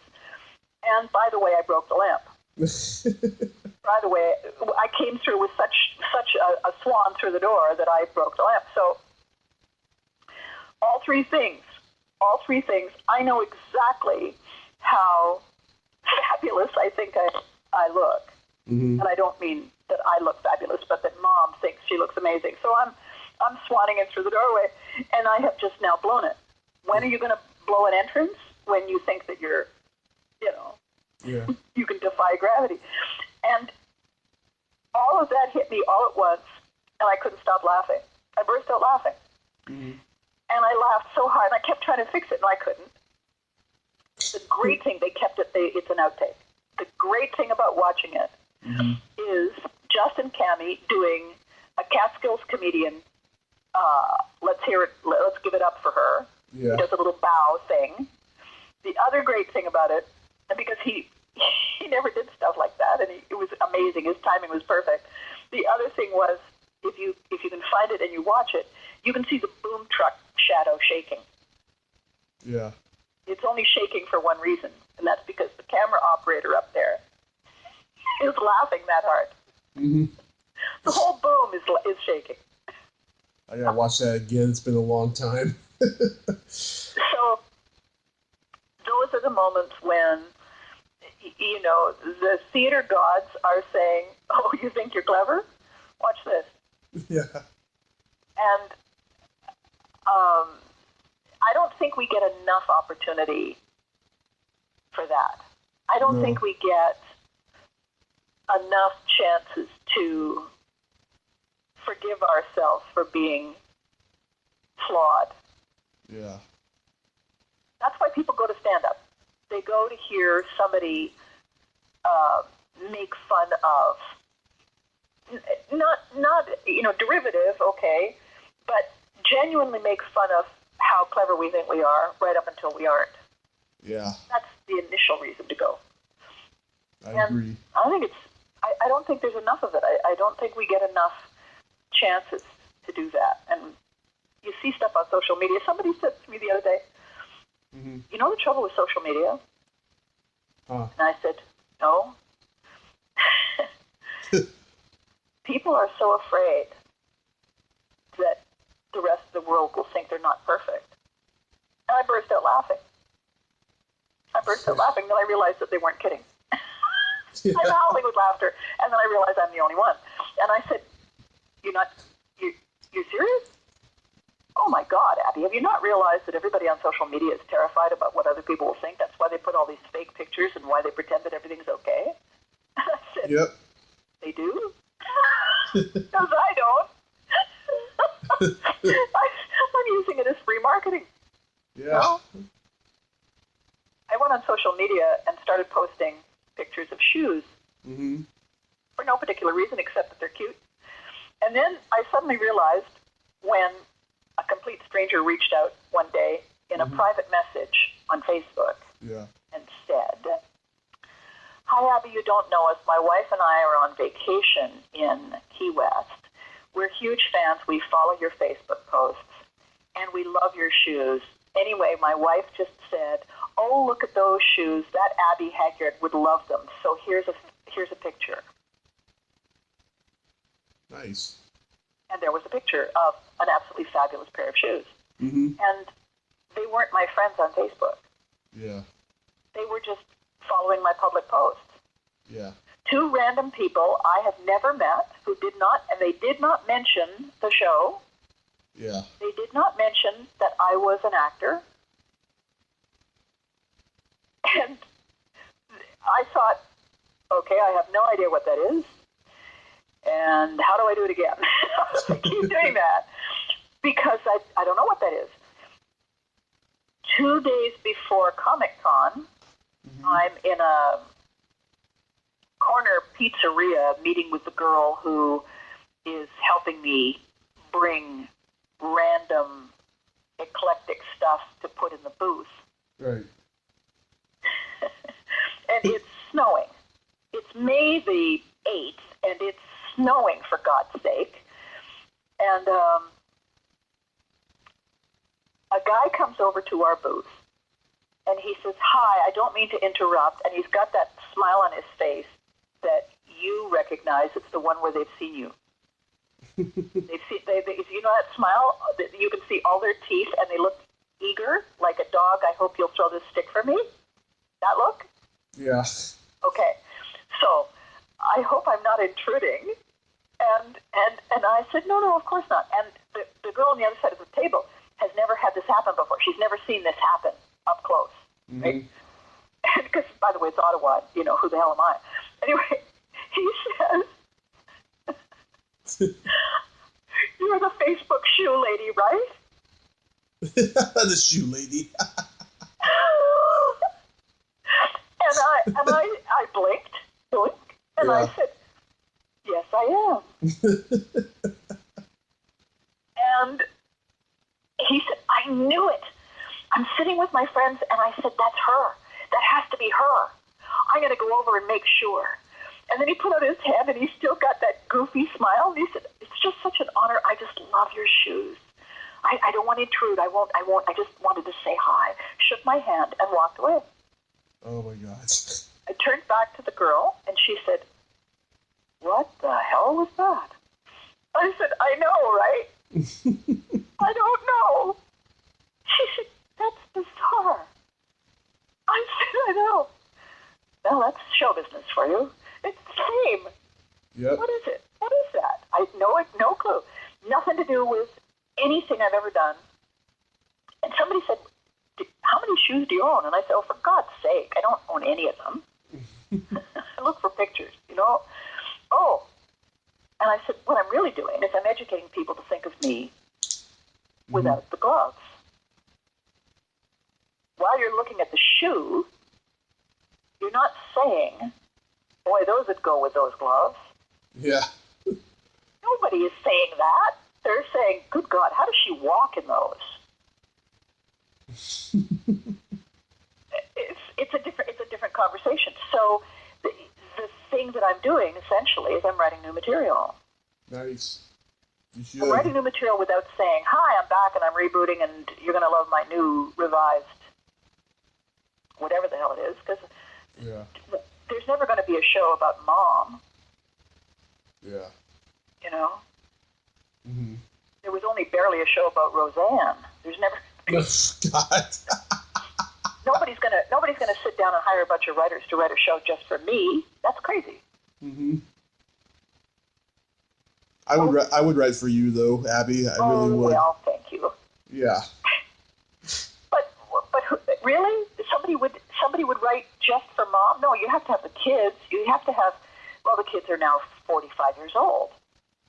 Got a notice on Facebook the other day. One of them just turned 50. Well, you have to and I sent a message. I wrote on the thing, okay, stop telling people you're 50. It's making me feel that people are going to think I'm 55. Well, you have to get their kids now. Oh, yeah. You know, and, of course, their kids are rolling their eyes. Oh, Mom, Dad, you know. Yeah. So lame. And so the idea that it's fixed in time, it's an echo, it's what people saw. What was your favorite episode?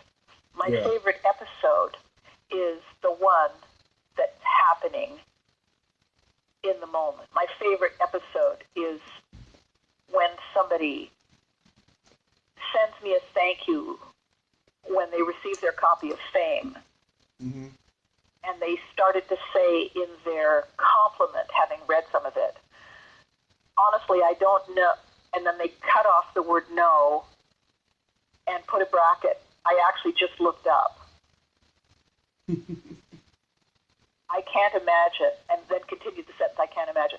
And that's the latest, that's the episode I like best so far. You know, that happened yesterday. Yeah. I like the episode today where a complete stranger who's now my new friend says, I would write for you. That's my favorite episode. Oh, I'm so touched by that, Abby. I really am. Well, my pleasure. It's my pleasure. because it means that there's a continuing engagement. There's a continuing connection that is born in a place where you know, that costume and those gloves, that hair. However, it has lasted beyond it. It has a life of its own. To the extent that you said, I'd really love to interview you. Oh. You know, Matthew Klickstein wrote a book called Slimed, An Oral History. And he interviewed everybody who was involved in the shows that launched Nickelodeon. Mm-hmm. And when he contacted me and he said, it's such a thrill talking to everybody that I grew up watching. And he said, it's a little different, though. I feel this compulsion to tell you that I'm wearing clean underwear.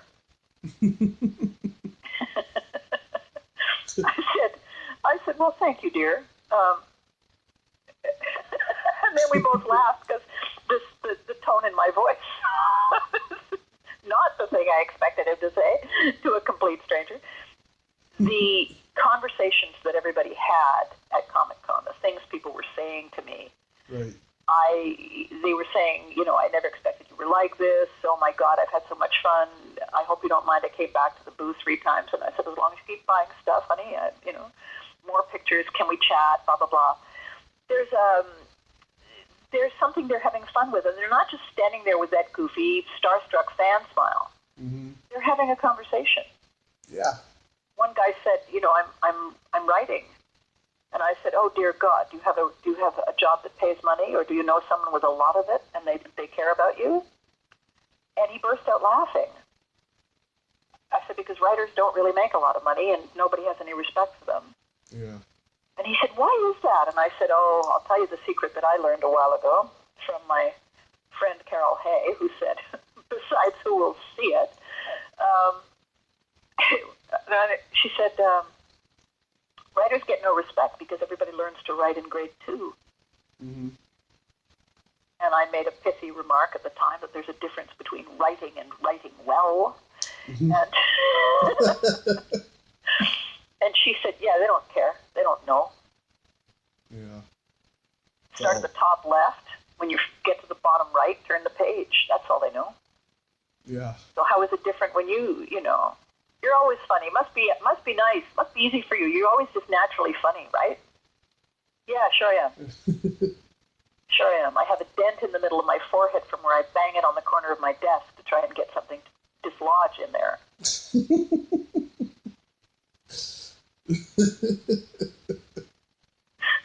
I love that analogy. People, when I did stand-up, mm-hmm.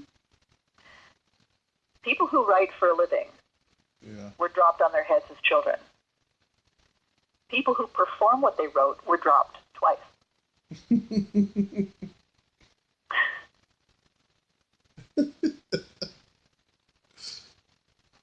That never occurred to me.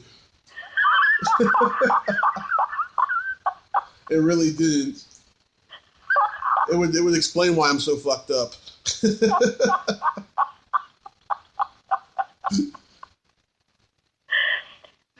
And by the way, the definition of madness is not doing the same thing and expecting different results. That's not the definition of madness. The definition of madness is writing the thing and going out in front of strangers and performing it. Yeah. If you have any kind of insecurity, because till the end of time, you will never know if it failed or succeeded and why, whether it was because of what you wrote or how you delivered it. You will never know. Mm-hmm. Or it was just a bad day for everyone and they needed something to laugh at. Yep. I have a brief story to tell you about that kind of thing. Go right ahead. In February every year in Canada, they have across the country a professional development day for teachers in the middle of February, because if they didn't give them a day off, they would all kill themselves. It's cold, it's snowing. They don't like the children. They didn't like them in September, and it's February, and they have to go till June. So they're all gonna kill themselves. So you give them a day and you do events and in different cities. Anyway, somebody reached out to me and said, "Would you like to present a workshop?" Mm-hmm. And I said in my best show business voice, "Oh my God, I would love to do that." And so they gave me all the details, and I wrote them down and hung up the phone and completely forgot about it. And then I got a phone call much later from somebody who said, "Hi, we don't need to bother you. It's just that the deadline for the program is tomorrow, and we haven't received your description of your workshop and the bio." And I said, "Workshop?" And they said, "Yes, for the professional development day for the teachers at the blah blah hotel." And Angel drops on head. "Oh, of course. Oh, silly me. Listen, it's on my desk. I'll get it over to you right away." And then I hung up and I had to write it. And I had no idea. I had not the faintest idea. So I wrote the truth. I said, I have no idea what I'm going to say. Mm-hmm. And if not enough people, and if not enough of you show up, why don't we just all go to the bar and have a drink? Yeah. And I submitted it. And then I got to the hotel the next day, or 2 days later, whenever it was, Mm-hmm. and I stepped up to the registration. I said, hi, my name is Abby Hagyard, and I'm here for the blah blah workshop in room thing. And they said, oh, that's been canceled. And I said, oh, too bad. Not lying. Too bad. And she said, yes, we've had to move it to the ballroom. Excuse me? Mm-hmm. The what? ballroom. The ballroom. Why? Denial is not just a river in Egypt. Why? 400 people signed up for your workshop. Yeah. Oh. Yeah. Panic. Panic. Well, So what'd you do? Well, how? And is there a ladies' room? Yes, just over there. Thank you.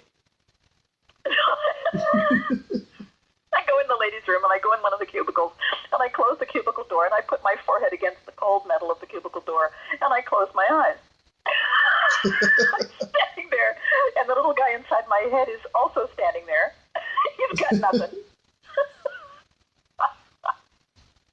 Standing there, and I've got nothing.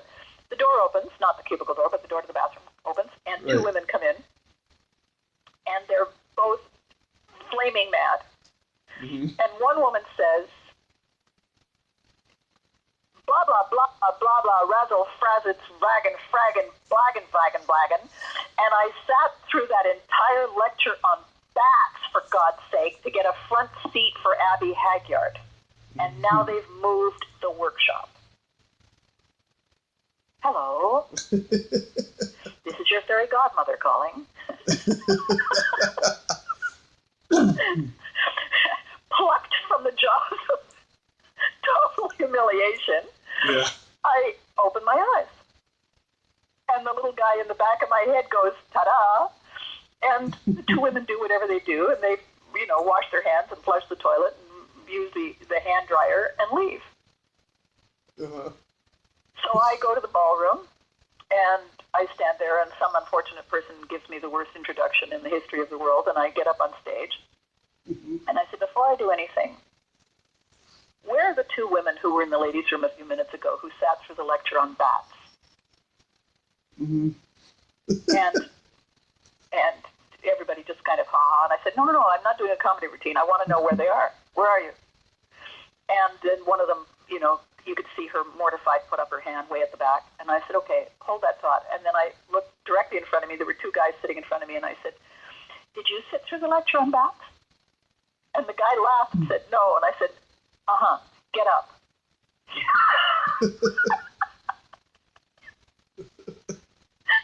Get up. This is called paying your dues, and I'm showing you how it works. Get up.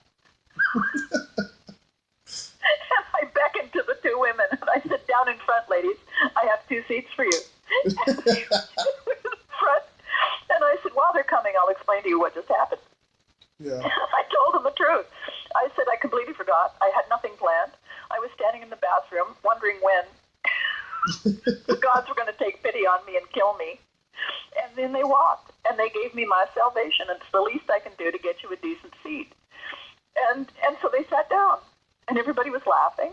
And the two guys were not that impressed. And I said, sucks to be you. Sucks to so, you should have lied to me. And you wouldn't have been the first guy, blah, blah, blah, blah. And then I said, so the difference between me and you, all of you, is that I only pay my dues once in a while. Somebody calls and hires me and hands me money and says, please be funny in front of a whole bunch of people who are pathetically grateful for the chance to laugh. Mm-hmm. You, on the other hand, do 8 shows a day in front of audiences that don't want to be there. Yeah. I should be the one listening to you.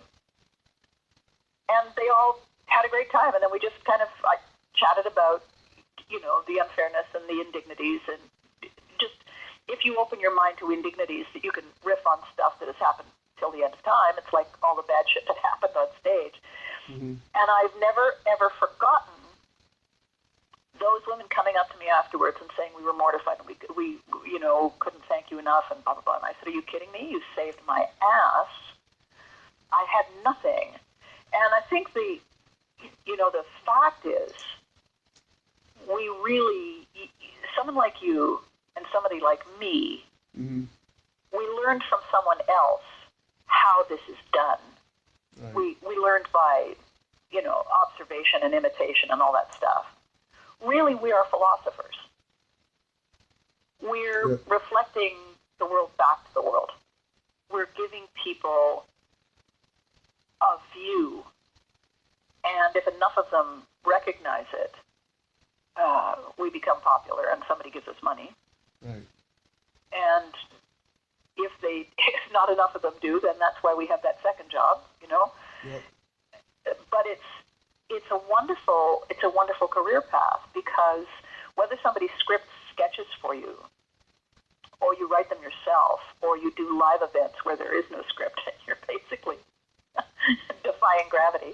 Yeah. And every day at Comic-Con I leapt off a cliff, and all I had to hold on to was a feather boa, and my sincere belief that all I have to do is fool enough of the people enough of the time.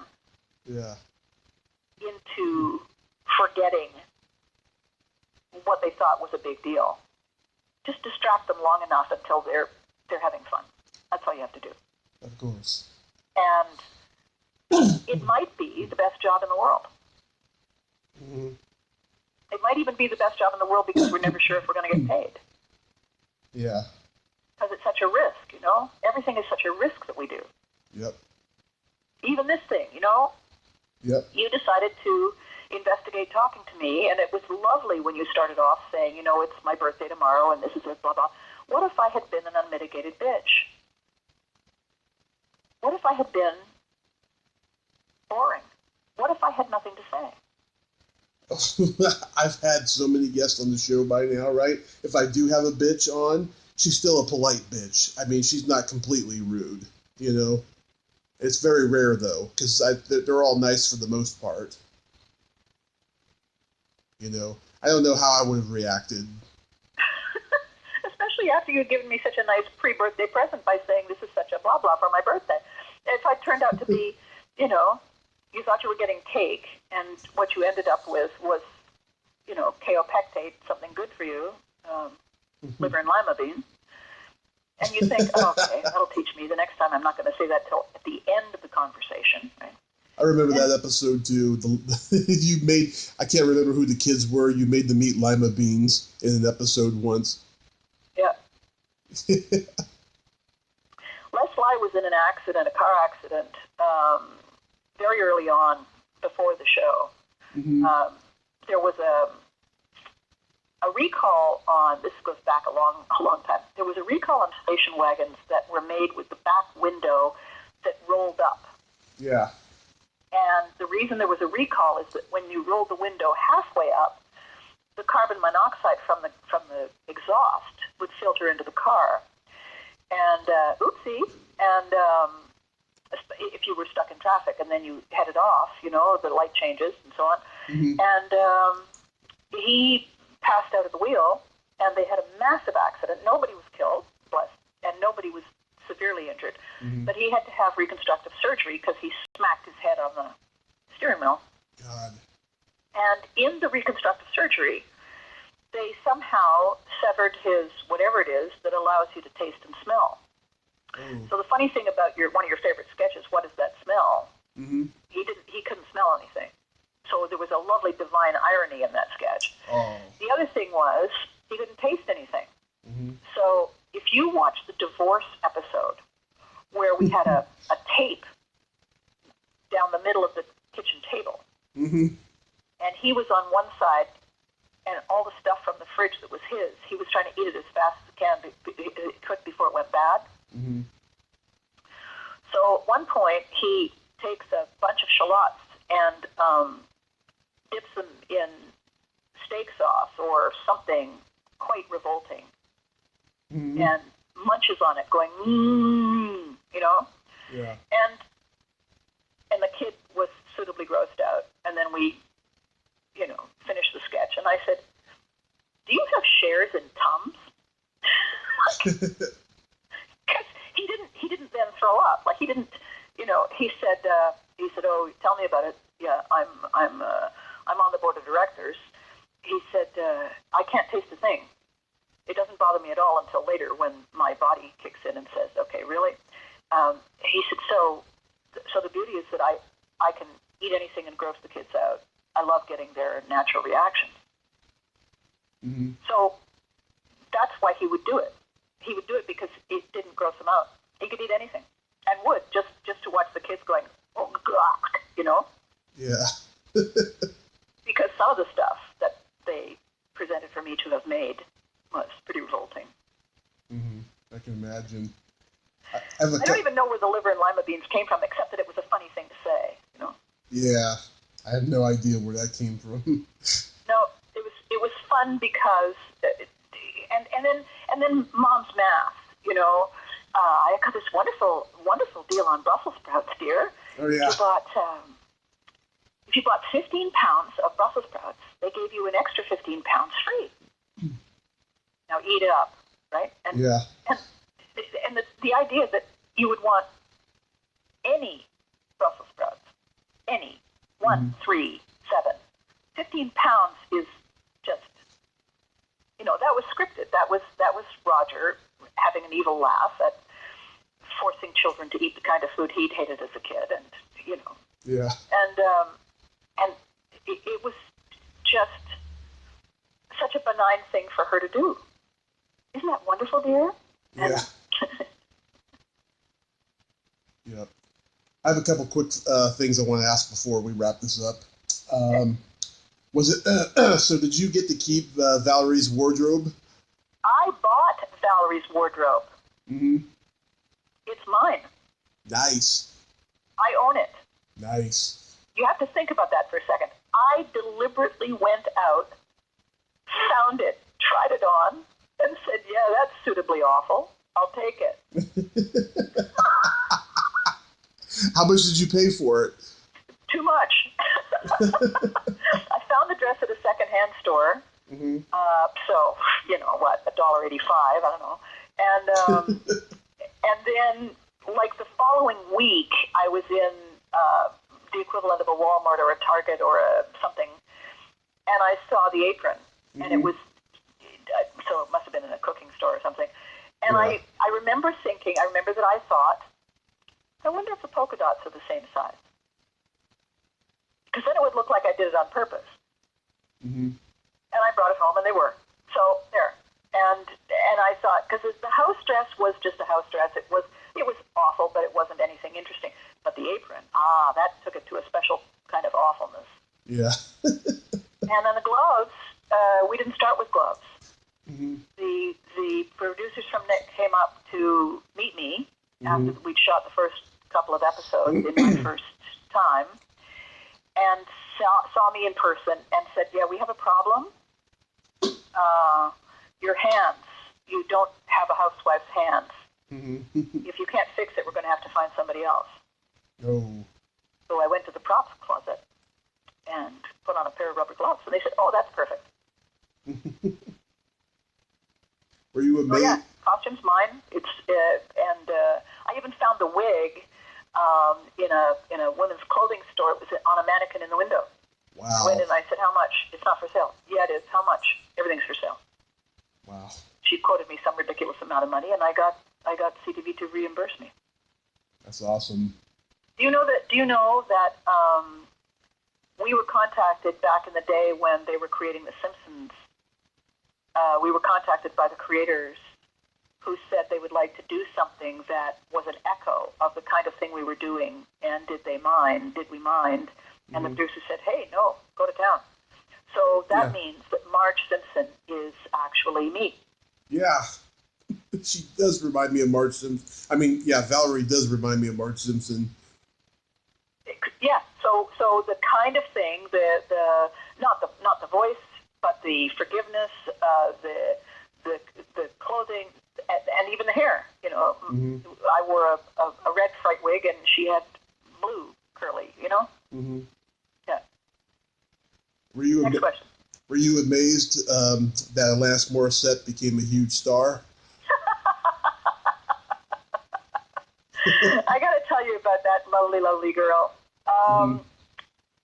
When you meet a child prodigy, yeah, there is something about them that is already about 35 years old.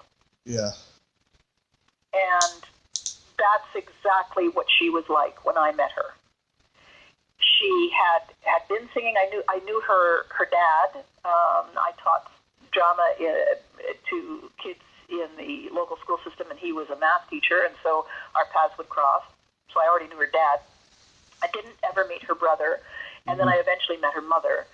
And there was something about her that made me think, not old soul, just already evolved in the most important way, career-wise, creatively. So she was sweet, and she was cute, and she was smart, and she was funny. Yep. And yet she wasn't sweet, cute, smart, and funny the way a typical 10-year-old is. Yeah. She had that whole other thing going on. Really grown up. And when you know that about her, and then you rewatch her episodes, you can see it. Yeah. It's so clear. When she's talking to me, I did 2 sketches with a kid at the door with a box of makeup, or a box of vanishing cream, or a box of something. Yeah. And in one case, I was the one knocking on the door, and Justin County answered it. And in the other case, it was Alanis selling vanishing cream or whatever it was, or youth cream or something. Yeah. And you find those sketches and you watch them. She sounds like a mini grown-up. Mm-hmm. Yeah. So did I think she was going to be a famous musician, rock star, singer, songwriter? I knew that she was already planning something, whether the music worked, because she was already showing up, and she was, doing impromptu shows at shopping centers, and she was singing the national anthem in front of the hockey game, and she was doing every right thing that a kid does who wants to get exposure and encourage interest in a career. Whether it was her parents helping her, or it was just her own drive and ambition, whatever. So she was going to go somewhere, no question. And the funny thing is that there's really very few of them who stayed in show business. Yep. Very few. Vic Sahai, who went on to appear in Chuck, he was only on the show a few times. And Christian Tessier, who was in one of the later seasons. Yep. Stephanie Bowder in the later seasons. Chris Bickford is producing. Teddy Wilson. Yep. They're all from the later seasons. It's kind of an indication that the innocence that the kids had when they went in the early years, it wasn't their thing. They all, when they all left the show, when they all got too old and they auditioned for stuff, if they didn't make it, they really weren't that crushed. Yeah. Lisa, you said to me in the Fame book, it was like having this great summer job. Yeah. But it wasn't going to be my career. I said to her, so, did you audition for stuff? She said, oh, yeah. She said, oh, my God, yes. I didn't get any jobs. I did get one job. You know what my job was? As a stand-in. You know what you do when you're a stand-in, Abby? You stand forever. This is a 40-year-old woman remembering the indignity of being a nobody after, for 7 years, she'd been a worldwide phenomenon. They paid me to stand.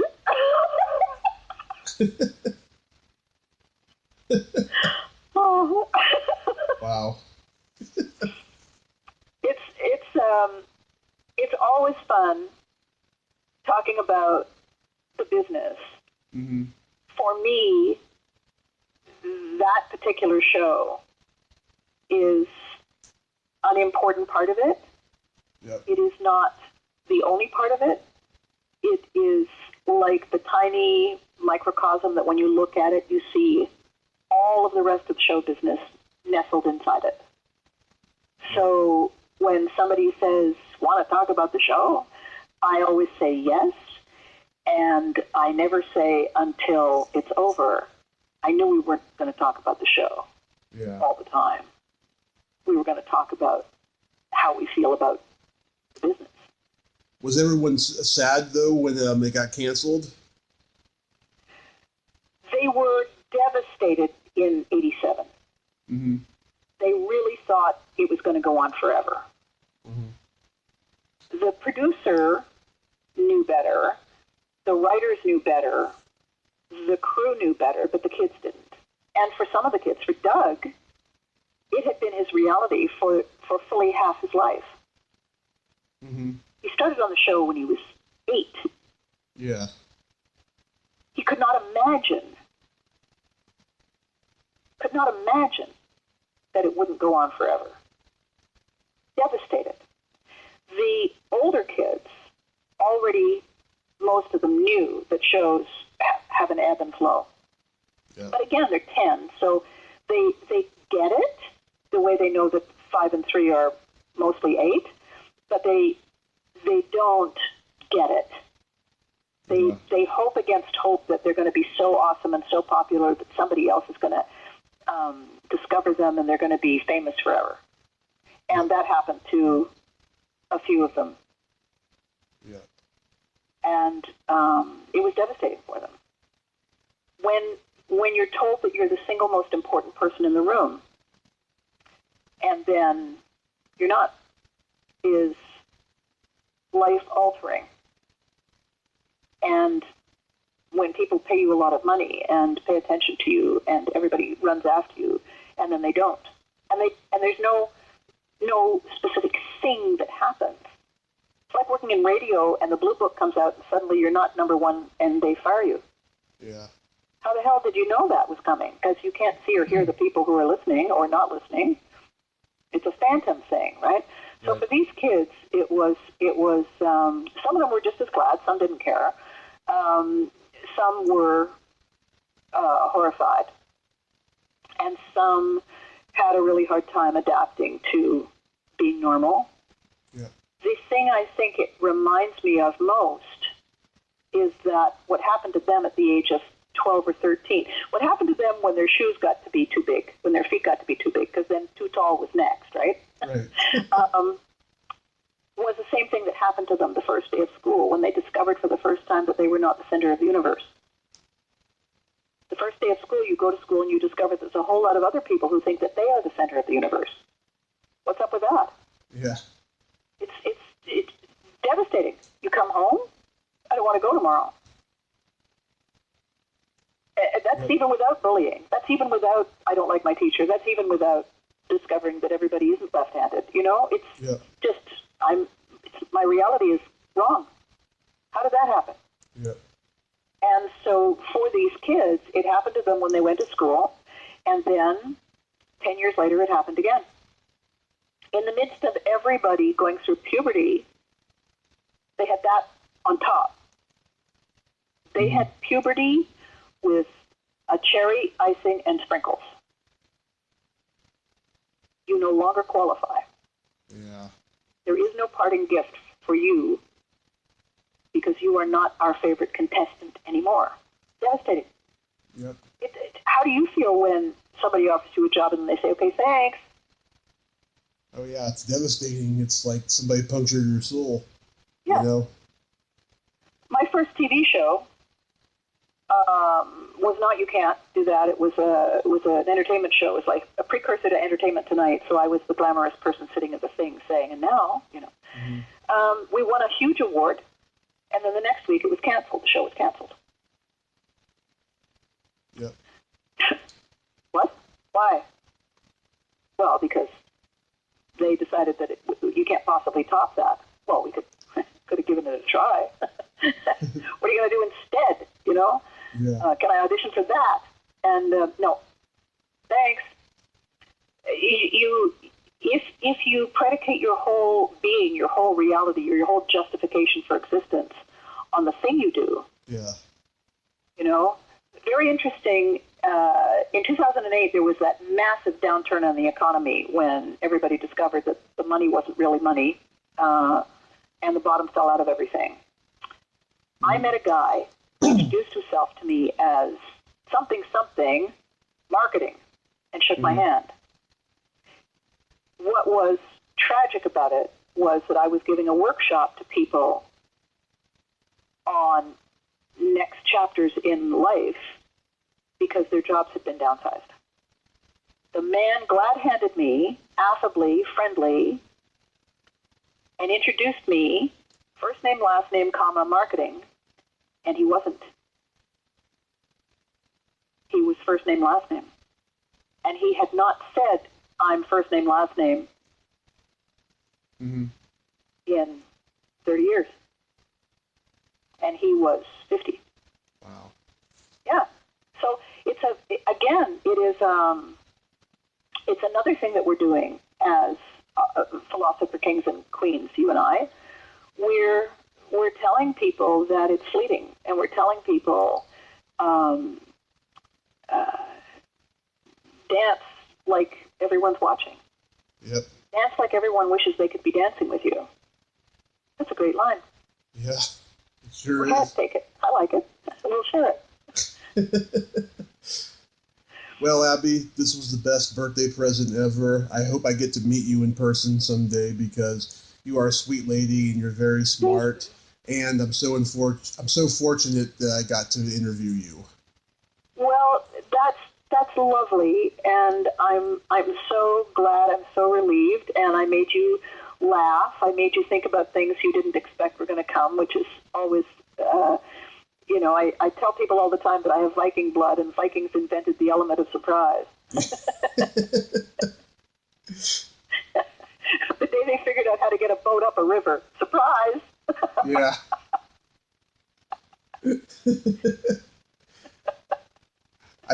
Hello. Did I catch you at a bad time?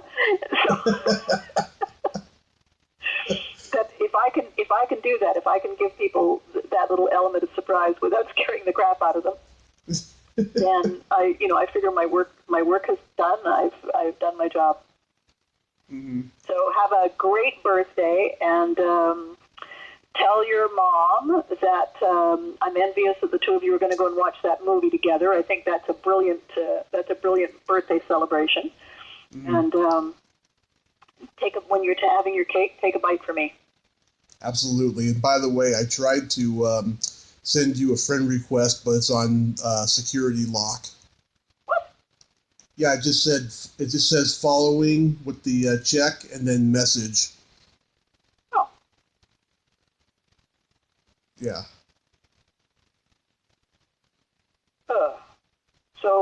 So what I need to do is friend you, right? Yes. So I'm friends. I do that. It's Tommy Kovac. Yeah. I know. Yeah. So hang on here. Friend.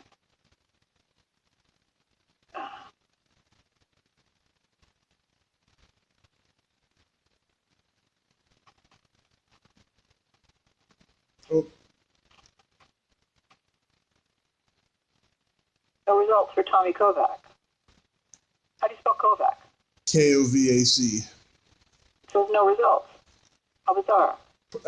Click on people. Do you have that option? No. Okay, here's what I'm going to do. I'm going to like your status because I can do it, and then you can request me from that. Sure. Okay. Tommy Kovac likes your status. There we go. Look at that. Boy, do you know what you're doing. Oh, yes. I'm a pro on Facebook for 10 years now. All right. Add friend. Click. I got it. Confirm. Alrighty then. Alrighty. Well, this is awesome. So now you can Now you can also comment on the silly shoes. You know what I probably will comment on if you ever post a picture of yourself wearing sandals, I'll comment on your toenail polish. Because I do that. I found a pair of shoes once, and whoever it was wearing the same shade of polish that I wear, and I had a bunch of people saying, "So that's really you, right?" Oh, this is wonderful. So I found this great Viking cartoon. Right. That I posted this morning. He's got a pen, and he's getting ready to hurl it like a javelin. And when I first saw it years ago, I thought, see, there's the perfect cartoon because A, it's a Viking, and B, the pen is mightier than the sword. Yeah, yeah. And every so often when I've got a great project or a great idea or I want to thump somebody, I use it because it's such a great, such a great thing. Anyway, so thank you for this, and I hope it serves your purpose. I hope it does the thing you want it to do. Oh, it's and after that, we can just hang out. Absolutely. On social media. Absolutely. Thank you so much, Abby, and you have yourself a great day. I will. You too. Happy birthday. Thank you. Bye. Bye-bye. Well, there you have it. Abby Hagyard. Ain't she a sweetheart? God, that was a lovely interview. You're so smart and insightful, Abby. I really appreciate you taking the time this morning to do this interview. And it's one of the greatest birthday presents of my life, if not the greatest. If you like this video, please subscribe to my YouTube channel. Add me as a friend on Facebook. Join my Tommy Kovac comedian page on Facebook. And follow me on Twitter. Well, that's all the time we have this week on Splat from the Past. Until next time, this is Tommy Throwback Kovac saying, there's no shame in living in the past, because the present sucks. Later, dudes. This is just the introduction to the opposites.